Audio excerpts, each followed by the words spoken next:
Fala aí, eu sou o Luiz Otávio. Eu sou a Ana Cláudia, nós somos os dois faladores. E no vídeo de hoje, no ano de 2003, o cinema coreano nos trazia um clássico moderno, marcante pelas suas cenas brutais.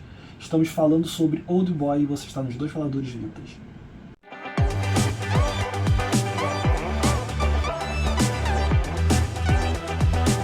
Fala, gente linda do meu coração, tá com saudade de mim? Eu sei, eu também tava com saudade de vocês.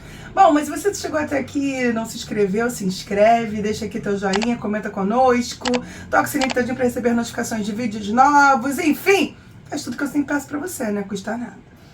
E a gente tá no Vintage, né? Então no Vintage tem o quê? Spoiler! Essa semana começam as comemorações dos 20 anos da estreia de Old Boy. Inclusive vamos ter o relançamento da versão remasterizada, restaurada, não sei se tem alguma diferença, enfim, nos cinemas. Já digo inclusive que para assistir em casa tem que dar teus pulos, tem que procurar aí onde vai assistir. Mas na história você tem então um trabalhador, uma pessoa comum que misteriosamente é sequestrada e passa então durante 15 anos em cativeiro, sendo isolamento. em isolamento total, sendo testado, sendo feita análise nele, sendo drogado. Ele só tinha acesso a uma televisão que ficava passando uma programação controlada também. Depois, ao longo do filme, tu descobre inclusive que foram colocados mais canais para ele, para que ele pudesse assistir. Afinal, ele ficou ali 15 anos naquela brincadeira. E então, um dia, misteriosamente, ele acaba sendo liberado. Liberto. E ele vai tentar entender, então, por que ele passou 15 anos sequestrado. Quem foi que o prendeu, né? E, consequentemente, também quem foi que o prendeu. E por quê? E pra descobrir o porquê. E a partir daí, então, ele vai sair em busca da sua vingança. A gente precisa lembrar que nesse período, assim, um pouco depois, alguns meses depois de que ele é sequestrado, é forjada uma notícia de que ele teria... Não é forjada uma notícia, na verdade. Ele acaba tendo a notícia de que a esposa dele foi encontrada morta em casa. A única coisa que foi roubada foi um álbum de fotografia, e que o principal suspeito era o marido, que era ele, já que eles encontraram, já que ele estava sumido. E encontraram dele. Finger digitais dele em toda parte. Claro, ele morava lá. Enfim. A partir daí, então, ele vai sair nessa jornada de vingança até que ele vai encontrar uma menina, a Mi-do, que ele vai acabar desenvolvendo uma relação muito intensa, muito forte. E aí daqui a pouco a gente fala mais sobre isso. Eu acho que assim, o filme primeiro, ele é bem anterior à onda coreana, de que todo mundo conhece. Mas assim, apesar de não ser um filme tão jovem, é um filme que mostra a qualidade do trabalho do cinema coreano. E que ele realmente nunca viveu, nem nunca precisou do Ocidente para existir e fazer um trabalho muito bem feito. E o mínimo que eu posso dizer é que é um roteiro corajoso. Ele tem várias escolhas corajosas, porque ele já afunda na polêmica, ele abraça o grotesco e se compraz com isso. É incrível. E ao mesmo tempo, as cenas são graficamente muito fortes, mas não chegam a ser impossíveis de assistir. Eu acho que eles conseguem um certo equilíbrio em que te permite continuar. Porque eu acho que fosse um pouco além, eu não conseguiria continuar assistindo, eu teria desistido do filme. Eu acho que talvez ele seja um filme muito forte para algumas pessoas. Talvez? Ele é forte pra dedéu pra qualquer um, gente. Eu acho que algumas pessoas talvez não consigam assistir. O filme é todo forte. E eu acho que ele tem aquele ritmo do Oriente. Ainda mais quando ele estava completamente lá fechado em si mesmo, muito lento. Então, em alguns momentos, para algumas pessoas, ele pode ter... A forma mesmo de contar, não é que tá com barriga não, tá? É o jeito mesmo de contar, o caminhar do personagem, a fala, a cena onde cada um é mostrado, enfim. A forma de fazer é um pouco mais lento do que talvez a gente esteja acostumado. Um filme desse, que já foi refeito, inclusive tem uma versão norte-americana de 2013. Que não fez sucesso. Com Josh Brolin e com a Elizabeth Olsen. Porque eles podem ter caído na tentação de fazer um filme frenético, que pode ser. Spike Lee, inclusive, direção do Spike Lee. Mas falando da versão original, é dirigido pelo Park Chan-wook. Até peguei aqui para ver o nome direitinho. Mas é um filme muito brutal, assim. Cru. Muitas pessoas dizem que é um dos melhores filmes que tem. É muito possível que você já tenha escutado alguém falando: não, você não assistiu o Old Boy ainda. Você tem que assistir, baita filmão. Não vou dizer que está nos meus filmes favoritos. A primeira vez que eu assisti foi para fazer o vídeo aqui. Não vou dizer que está nos meus filmes favoritos, mas eu entendo quem fala que é um filme que precisa ser assistido. Assim, principalmente se você gosta de cinema, eu entendo quem fala que é um filme que você não pode deixar de assistir, mesmo que seja para desgostar. Como a Ana falou, eu acho que não é um filme que vai agradar todo mundo. Apesar de que, curiosamente, a maior parte das pessoas que eu conheço gosta do filme. Mas ele é um filme que eu discordo um pouco quando a Ana fala que ele abraça a polêmica, porque eu entendo o ato de abraçar com concordar, de alguma maneira não reforçar. E, na verdade, eu acho que ele trabalha a polêmica como uma matéria ali para as sensações e sentimentos que ele quer causar. É isso que eu quis dizer, no sentido de você abraçar e ir intensamente naquilo. E sem preocupação. Ele tá entregue naquela situação. Ele se entrega à polêmica e dane-se. Uma coisa que talvez eu acho... Desculpa te contar. Talvez uma das piores cenas do filme seja uma das mais longas e que tu só descobre que é pior quando o filme acaba. Que aí daqui a pouco a gente vai falar melhor sobre Eu acho que o filme ele tem uma característica de te deixar o tempo todo incomodado. Sim. São diferentes incômodos por diferentes motivos. Isso é muito interessante. Porque não é a mesma razão. Ele consegue te alimentar de diferentes razões, diferentes formas, diferentes cenas. Cenas que eu acho que você nunca viu no cinema, acho que você nunca mais vai ver. Porque elas são feitas de uma forma que... eu não sei se o Lars von Trier não... Eu não sei. Eu nunca vi nada assim. Porque a gente não curte muito Lars von Trier, então a gente nem busca assistir. Mas eu não acho que... Eu acho que é um filme que você vai ver coisas que você nunca viu. Mas não quer dizer que você não deva ver. Eu acho que é realmente estranhamente fascinante. Eu acho que o filme vai debater de alguma maneira... Acho que até pode ser o título, extremamente fascinante. Não vai caber na thumb, fica muito grande. Que pena. Estranhamente fascinante. Que pena. Mas o nome era bom. Uma coisa que o filme debate, mesmo que não expressando diretamente, não usando as palavras, mas que ele vai debater é o que você precisa fazer para um indivíduo virar um animal. Né? Eu acho que, de certa maneira, ele vai debater um pouco também do que você precisaria para que você tenha um ser humano, teoricamente normal, como qualquer outro ser humano, com seus acertos, com as suas falhas, o que você precisaria fazer para que você conseguisse animalizar aquele indivíduo. E aí o filme vai debater isso, como eu falei, não usando palavras em si, mas através das situações e da maneira que a gente vai acompanhando. Porque o Daseô, quando ele é sequestrado, ele é só um bobalhão, que só quer chegar em casa para comemorar o aniversário da filha. Isso é importante dizer, inclusive, que misteriosamente é sequestrado, e conforme ele vai passando os anos no cativeiro, ele vai ficando cada vez mais bestial. Gostou do bestial?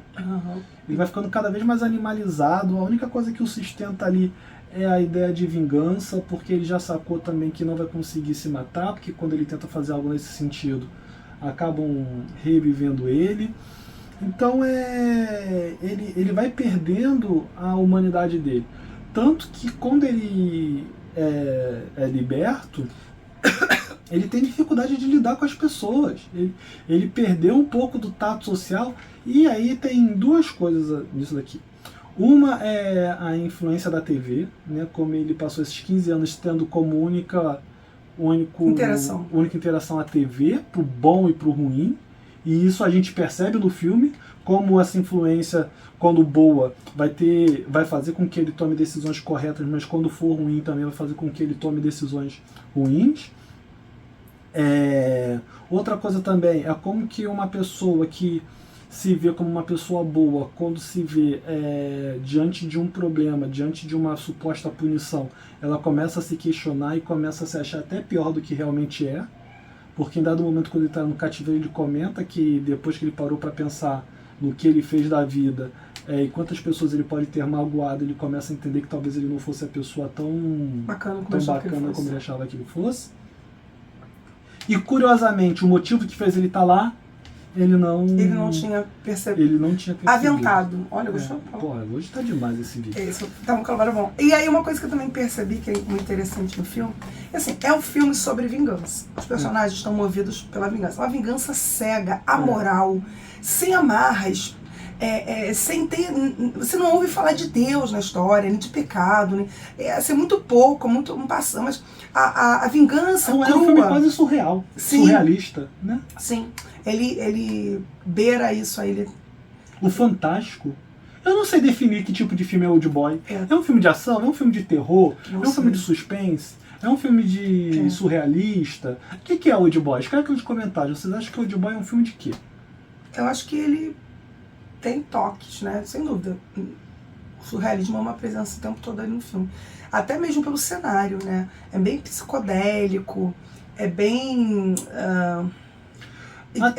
assim, o papel de parede, as colchas, tudo que está ao redor dele é meio nonsense, é meio over, é meio não Coreia, sabe? Eu não sei nem uma Coreia muito suja. E ao mesmo tempo, mas o quarto é muito colorido, um colorido assim muito estranho, umas combinações muito diferentes do que também incomoda. Eu acho que inclusive o próprio visual do filme de todo incomoda bastante. E você fica até o final do filme sem saber se ele tá alucinando ou não.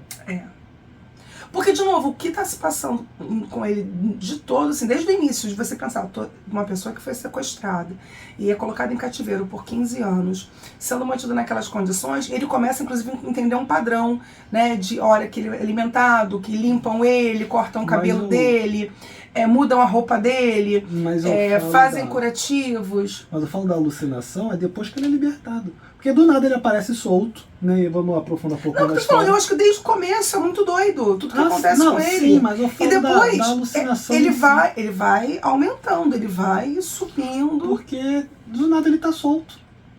E aí ele vinha, coitado, até trabalhando essa libertação. Ele vinha tentando uma fuga, coitado. E aí ele vinha, quando ele estava quase para conseguir fugir, que ele consegue... na verdade consegue não, ele acaba sendo liberto. Porque aí de repente ele se vê em cima de um prédio com um cara que ele não faz ideia de quem seja, inclusive ao começo do filme, né? E aí o filme volta um pouco, bastante no tempo, né? Depois a gente volta para essa cena e ele tá, o cara segurando um cachorro, e aí eles conversam, ele opta por não matar o cara e de repente o cara se joga lá de cima. E aí de repente ele já tá andando pela cidade, tá usando um óculos super ridículo, que a ideia ali ia ser o ridículo mesmo. E aí quando ele encontra ele cai na pancadaria com uma galera ainda. E aí é quando ele encontra a Midô num restaurante. Ele acaba se encantando pela Midô.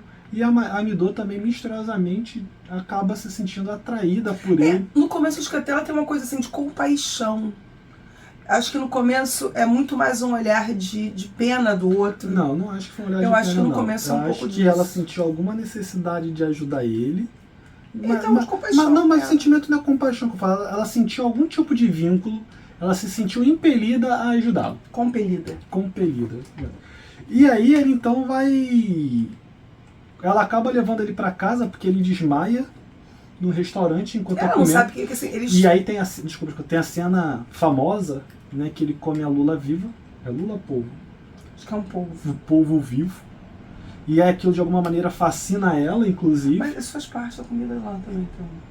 Não, ela ia cortar. Sim, mas às vezes comer animais... Polvo. Polvo, os tentáculos estavam se mexendo. Não? Sim, tem vídeos até pra você ver sobre isso. E aí... Já vi vários. Tem um gosto meio estranho. E aí aquilo também de alguma maneira fascina ela. E ele acaba desmaiando, e aí ela acaba levando ele pra casa, ele acaba tentando agarrar ela não deixa, e fala que, e aí mais à frente, ela fala pra ele que o dia que ela tiver a fim de se relacionar com ele, ele vai saber, porque ela vai estar cantando uma música lá que ela percebeu que era importante para ele. Nisso ele continua a busca por vingança dele, a busca por respostas, a Amidou começa a ajudá-lo, e aí a gente chega numa outra cena clássica, que é a cena do corredor, em que ele está com um martelo, e aí ele deve bater do que? Uns 20 caras naquela brincadeira? Sei lá, nem sei. É por aí. Ele bate nos 20 caras contando corredor e elevador, que é uma cena que é filmada num plano sequência gigantesco, em que a câmera se distancia e a gente vai acompanhando toda a jornada lateralmente do que está acontecendo. Muitos dizem, inclusive, que essa cena influenciou depois várias outras. E se você para pensar, a Marvel, né, principalmente os heróis urbanos, eu tô falando de Demolidor, tô falando de Jessica Jones, tô falando dos Defensores, Justiceiro, Luke Cage, vai manter essas cenas de corredores nas suas produções, até que em dado momento ele acaba transando com a Amidou acaba transando com ele, e ele também descobre que de alguma maneira o que aconteceu com ele está relacionado a uma aluna e um aluno que estudaram na mesma escola que ele. Nisso a gente já sabe, na verdade, o rosto da pessoa que está fazendo isso. A pessoa que fez isso com ele já se apresentou para ele sem dizer quem era, disse que ele nem porquê, disse inclusive que ele tinha um prazo para descobrir. Se ele descobrisse, o cara então se mataria, e se ele não descobrisse, ele iria matar a Amidou, ele ia fazer sofrer todo mundo que estivesse perto dele. Tem um detalhe aqui, porque em dado momento o Daciô ameaça torturar esse cara, e ele fala: não adianta me torturar, porque eu já fiz uma cirurgia no coração, eu tenho um coração, eu não uso o termo coração mecânico, mas ele deve ter isso, e eu pedi para o médico fazer um controle, qualquer momento eu posso apertar esse botão, meu coração vai parar e eu me mato. A formação parece meio boba aqui, joga lá pra frente, e aí ele descobre então, na verdade, que esse cara que está perseguindo ele era um irmão que ele tinha visto se relacionando com a irmã. Na escola. E aí, um pouco antes disso, ele descobriu que essa irmã acabou ficando mal falada, ficou conhecida como uma fácil. Obrigado. Uma menina fácil na escola, ficou com essa fama. O amigo, que conta inclusive para ele que ele acaba sendo grampeado e morre quando fala isso, o cara lá vai até a loja dele e assassina ele. E o Daciô descobre então que, na verdade, toda a fofoca começou porque ele viu os dois irmãos se pegando e comentou justamente para esse amigo. E o que ele não sabia é que isso tinha virado uma fofocalhada enorme. Uhum. A cidade começou a dizer então que ela estava grávida. Ela começou a desenvolver uma gravidez psicológica, então o corpo dela começou a apresentar sinais de gravidez. O irmão começou a ficar preocupado com a irmã estar grávida dele e da repercussão disso, de como que ia ser a vida deles, apesar dele não negar o sentimento que tinha pela irmã. E a irmã, para não fazer o irmão sofrer, então acaba se matando. E aí a gente descobre que tudo isso está acontecendo porque o irmão quer se vingar do Daciô, que contou a primeira fofoca que fez com que a irmã se matasse. Pesado para caramba! Mas acho que toda a forma como é contado é muito bem feito. Sim. É muito bem roteirizado. E uma coisa que eu tenho que dizer, assim, eu sou absurdamente fã da forma de atuação dos coreanos. Cara, a qualidade artística, o nível de entrega dos atores, eu não sei como eles conseguem aquilo ali, não. É incrível, incrível, incrível, incrível. Em todos os momentos. E eu acho que essa cena, então, da revelação, da compreensão do que está acontecendo, do que motivou toda essa dor, todo esse sofrimento, falar, foi só porque eu falei isso? Porque, na verdade, tudo bem que ele falou isso, aí contou para um cara, e o cara contou para outro, aquilo se espalhou. Mas ele compreender o tamanho do que era para ele. Aquilo era uma coisa minúscula para ele. Uhum. Mas aquilo que era minúsculo de segundos para ele era uma dor absurda para o outro, que fez com que ele movimentasse mundos e fundos para fazer, porque uma vingança desse tipo não seria nada muito fácil. É um trabalho absurdo para conseguir fazer. E E um sentimento absurdo também que esse irmão tinha por essa irmã. E a forma também como é mostrado essa relação dos irmãos é perfeito. Você vê a química entre eles, a cena, assim, como isso tudo se desenrola, é muito, muito perfeito. Não, mas não tem química entre eles, não. Eu acho. Não, é estranho. Eu acho. É muito estranho. Tem. Saber que são 12 irmãos O ali. mais incrível é isso. Tem, Não, sim. até porque eu não sei se ele acabou descobrindo isso no começo, de que eles estavam começando a se relacionar ou não. Porque eles souberam que eram irmãos. Bom, que eles eram irmãos, eu sei que ele sabia, mas eu tô Ah, falando tá. que quando mostra eles se pegando, existe uma estranheza momentânea. Então eu não sei se era a primeira vez que eles estavam dando vazão aos sentimentos deles ou não. Eu não acho que tem essa química. Eu acho. Até porque a mulher fica olhando no espelho. Ele é louca, totalmente louca. Sim, aí tu vai dizer que tinha química? Tem uma química estranhíssima, um troço Não. muito bizarro. Eu achei que Eu sim. acho estranho tu achar que tinha química ali. Achei. E se você tá achando estranho isso que a gente já contou do filme, calma aí, que não para. E se você não quiser saber o final, você para aqui de assistir e depois volta pra assistir o porque resto. isso não é o final. Mas Isso isso não já é o tá final. aqui, sabe que Isso é o a gente já caminho pro tem final. spoiler, isso tudo. Então continua aí. Porque o que acontece? A partir daí, o Dance o nome dele, Desceu. fica maluco. Porque ele começa a entender que foi uma coisa muito simples. E aí vem a grande vingança. E ao mesmo tempo, muito dolorosa pro Muito outro. dolorosa pro outro. E aí vem o grande plano da vingança, tá numa caixa de presente. É. E quando ele abre a caixa de presente, tá ali um álbum de fotos. E aí nesse álbum de fotos você vai ver as fotos de uma criança. E ele reconhece que é a filha dele, que a primeira foto é ele, a mulher e a criança. E depois a criança crescendo, que ele não viu. Porque ele parou no tempo, né? Ficou preso 15 anos sem ver a filha crescer. E aí, durante um bom tempo, ele tá vendo as fotos da filha.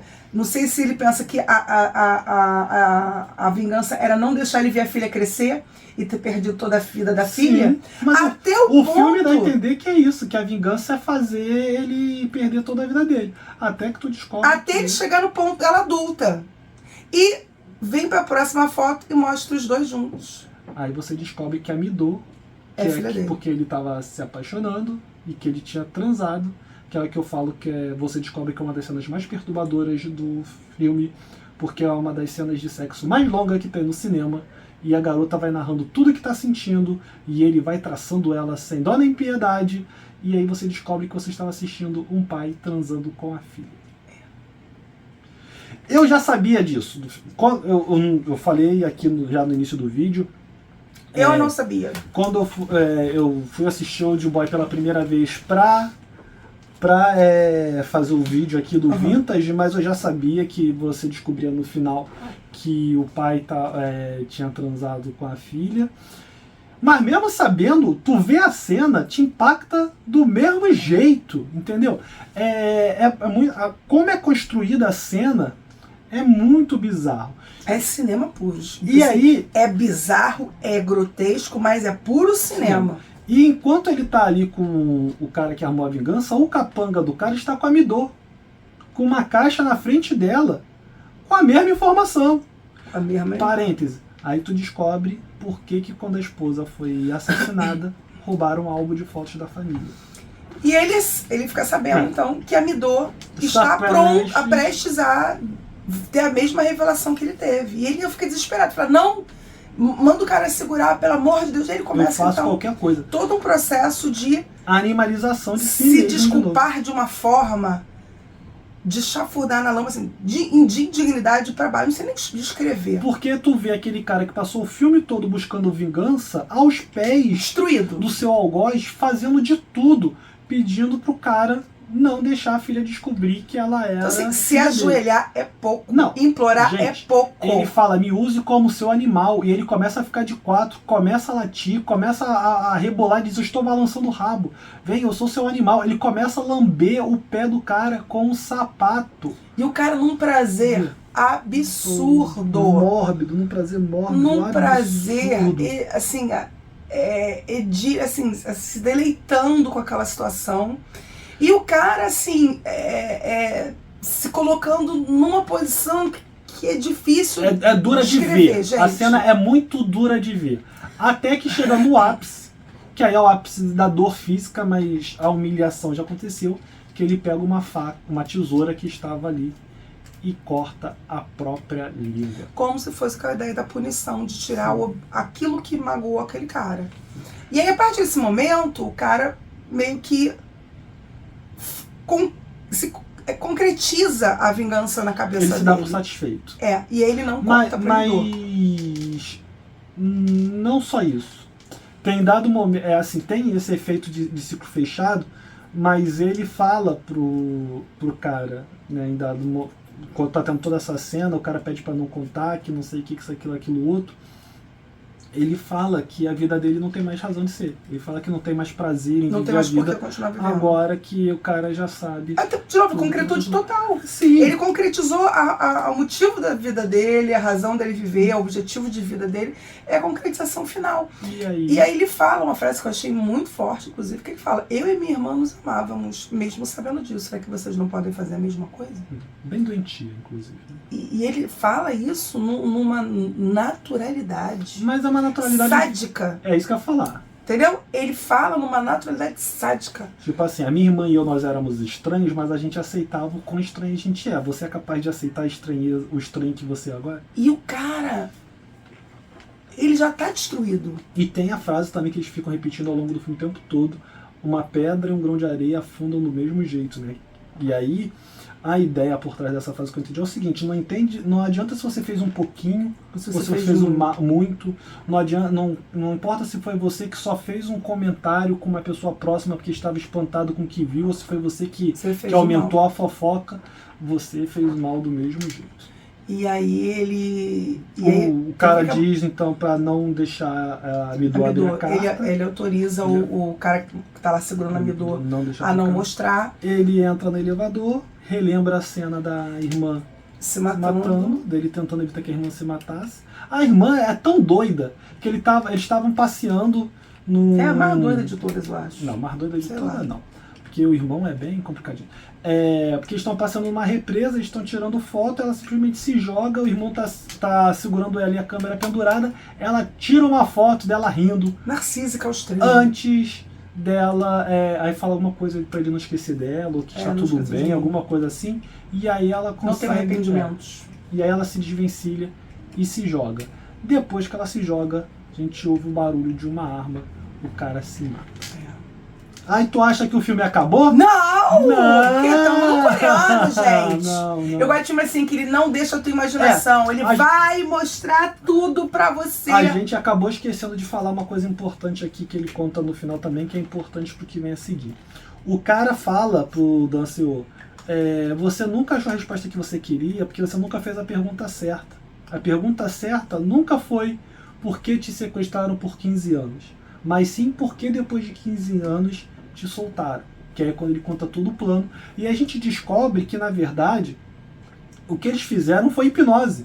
Eles hipnotizaram o Seo, por isso quando a gente assiste o início da soltura dele, é uma parada que parece que ele está alucinando, porque ele estava no início do processo de hipnose.